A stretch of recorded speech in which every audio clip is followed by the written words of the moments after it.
Hope you're doing good and hope this video meets you well.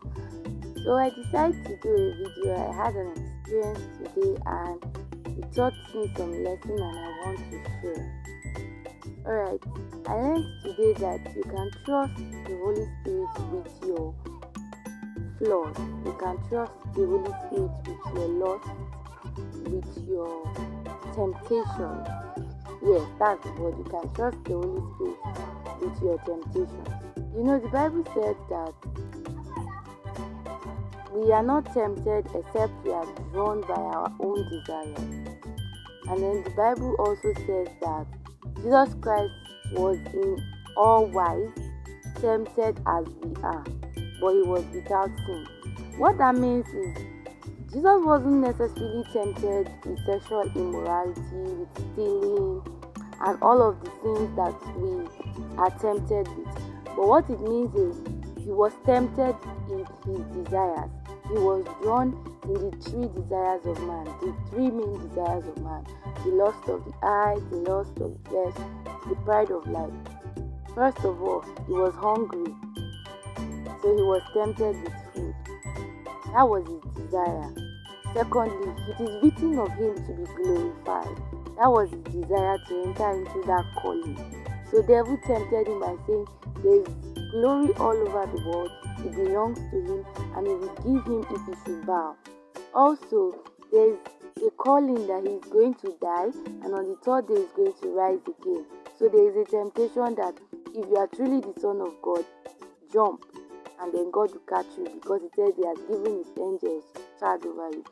What happened here is that if Jesus had jumped and, for example, he fell and he was not caught, he will not have much faith to be able to lay down his life and die for the world, because Satan is going to be like, if he cannot catch you when you're jumping from a height, like he said, how can you now trust him to raise you from the dead if he says he will?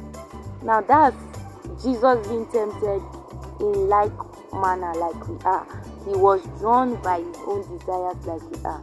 So now why am I saying this? Today I was supposed to get drugs for my mom and she gave me 1,000 naira.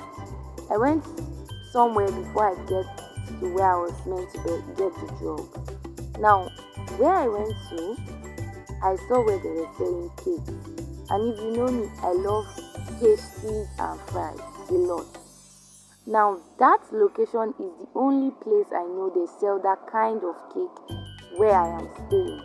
So I had this temptation to buy the cake. It's just 200 naira out of that 150 naira. I had it in mind. So I had excuses why I could do that, because I believe the drugs shouldn't cost 1,000 naira. They should be changed. I'll just explain to my mom I bought cake and stuff like that. But the Holy Spirit helped me through that phase. How did he help me? I had the desire to buy cakes. So it comes to my mind and then I forget. It comes to my mind and then I forget. It comes to my mind and then I forget. Until I left that place and I was like, oh, I decided I was going to buy cakes. Well, now I've gone and I can no longer go back. Now when I went to where I was going to buy the drugs, I was like, madam, how much is this drug? And the person was like 1,000 naira. Mind you, I don't know the price of the drugs before then. My mom, who gave me 1,000 naira, does not know the price of the drug before then. So it was when she said 1,000 naira, I just looked at the money in my hands and I was like, hey, 1,000 naira. So if I had used that 200 naira, there was actually no place I was going to get extra 200 to replace it.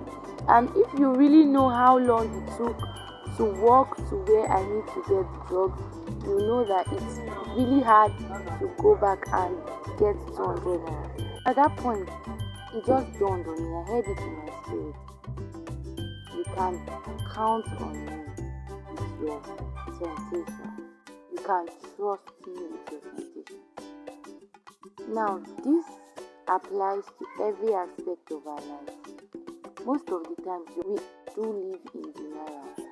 We are like, I'm a Christian, so these thoughts in my head are not supposed to be there. Instead of you to be real with yourself and be like, I'm having strange thoughts.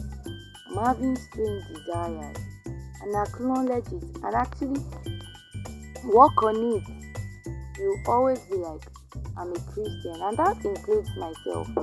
I'm a Christian. I'm not meant to have these thoughts. These thoughts are not mine. And that is it. You just live in denial. No, they are not there. They are not there. I'm a child of God. They are not there. I reject it. I reject it. You keep suppressing your lust until it blows up. And when it eventually blows up, it is out of control. You are having strange feelings.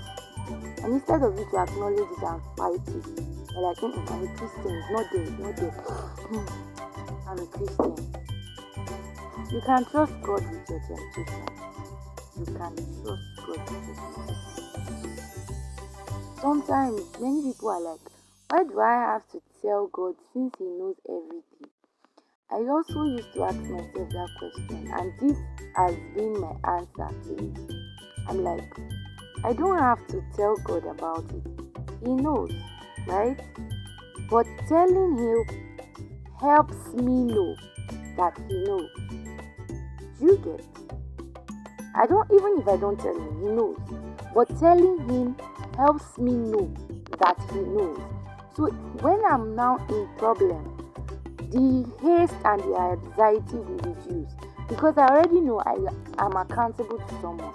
I already let Him know. For example, you gain admission, you're like, Papa, I don't get admission. I'm writing exam, Papa, I'm writing exam, I'm in school. When you are asking for school fees and you look around, there is no money. Instead of the urge to do something else, instead of you having the pressure, it's next week, it's in 2 days, it's in 5 days, it's in 3 days, what am I going to do? And then you now start having thoughts to commit something wrong, to do something wrong. Now that you told God, you're at peace, because you're like, Daddy knows about it. He's going to come. So you're sure. It keeps your mind calm. And when your mind is calm, the tendencies of you doing things that are wrong reduces. So this video is to let you know that you can trust God with all your temptations. So talk to Him today. Don't be shy. Don't be scared. Let Him know how you feel. Let Daddy knows how you feel. You not telling Him about your problem is like, as a child, letting your father know your problem from someone else. I used to be like, Daddy, pray for me. Uncle, pray for me. Pastor, pray for me. It's like letting God know your problem from someone else's discussion. It's like, wait, my child is going through that. Are you sure about that? How come I don't know? Talk to Him. He's ready to listen to you. You can trust God with your temptation. Alright, stay blessed. This is Grace and this is Life channel at Life from Father YouTube. Stay blessed. God bless you. I love you and Jesus loves you. Bye.